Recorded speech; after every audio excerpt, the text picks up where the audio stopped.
Directed and co-written by Ben Jagger, and this movie is from 2022 and is a kind of supernatural haunted apartment style movie, and it focuses on these two friends who are housemates, these two girls, and they are effectively just trying to get away from their past lives. One of the girls has had an overdose, and the other one is kind of estranged from her parents. So the pair of them going to rent this particular apartment, and this apartment has this particular room where there's just this hole in the wall. They can't seem to cover it up. It just seems to kind of keep appearing. And one of the girls puts their arm in this hole and pulls out this necklace.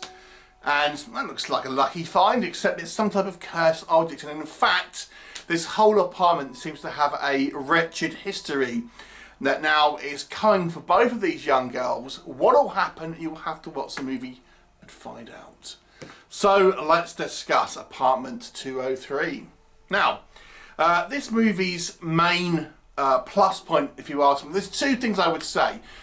First of all, I think the acting is solid between our two female leads. I think these characters seemed quite grounded, and I liked their relationship. You know, they're not talking about boys all the time and things like that. There's a little bit of that, but for the most part, it's just these friends who have had a trauma in their life, and they've been there for each other, even though they do have kind of different personalities. One's a little bit more studious, the other one's a little bit more partying and things. It's got a bit of a drinking problem, but nonetheless, the way they communicate, their scenes together, their dialogue, I think is pretty strong. So it makes you believe that these two individuals are indeed actually friends. So that was solid.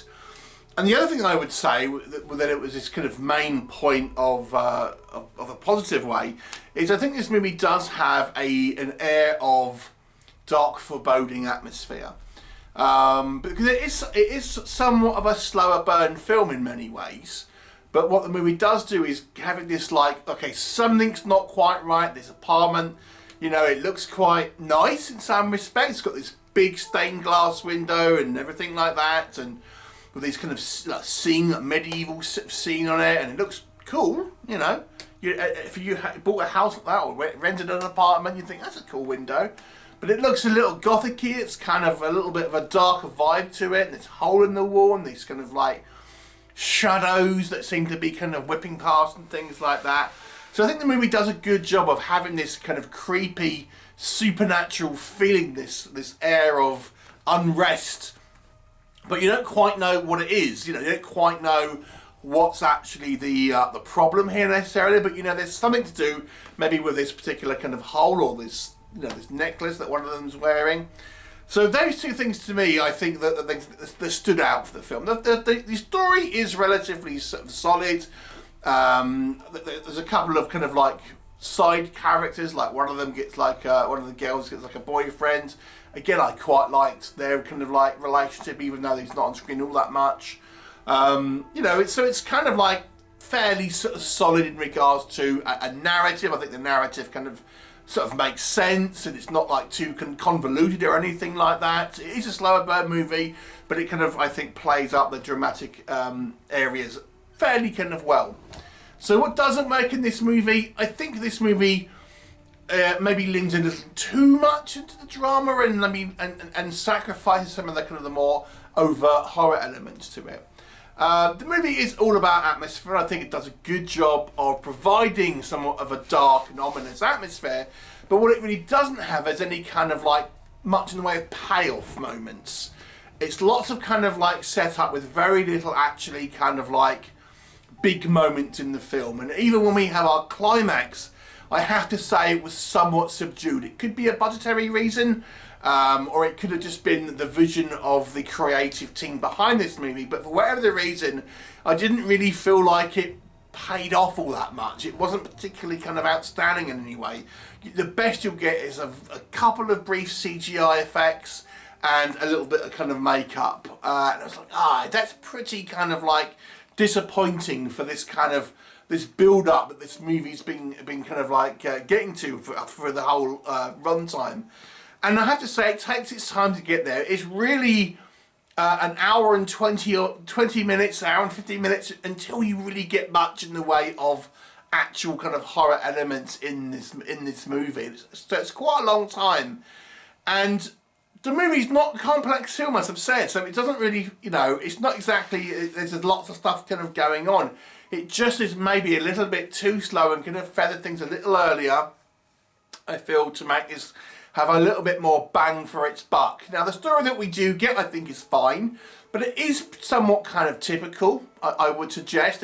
There's certain plot points where you kind of feel like, you know, things are going to happen. Like, for example, the more studious of the two girls, she's writing an essay and she's actually like basing it on her friend and her troubles, but she hasn't told her friend this. So you know that she's going to find out, because that's just the way these things are going to happen. It's like, you know, so it's kind of not exactly kind of burying the lead when it comes to the kind of the story points. That's kind of just one example, which really isn't all that spoilery, but just the whole movie ends up being a little predictable.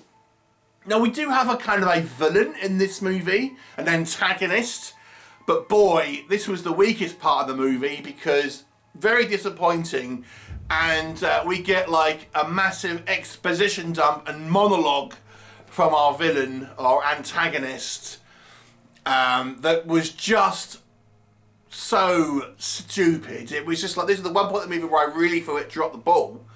Everything else, fine, not spectacular, but fine. But this one, yeah, we have this confrontation, and our antagonist monologues and just, you know, tells us as the audience the whole story about what we should be, you know, anything we need to know about the kind of the plot up until this point. It was not good, and then the resolution to that pretty weak. So the movie is like a lot of setup. It's done relatively well, the setup. There's not a lot of payoff in this film. The acting is fine, but there's nothing really kind of outstanding in regards to visual moments. So to me, this was a somewhat average movie. It's not bad, it's just not particularly kind of memorable. So for me, that's a 5 out of 10. Have you seen it? What did you think? Please do leave me a comment, and I shall look forward to seeing you next time. Bye for now.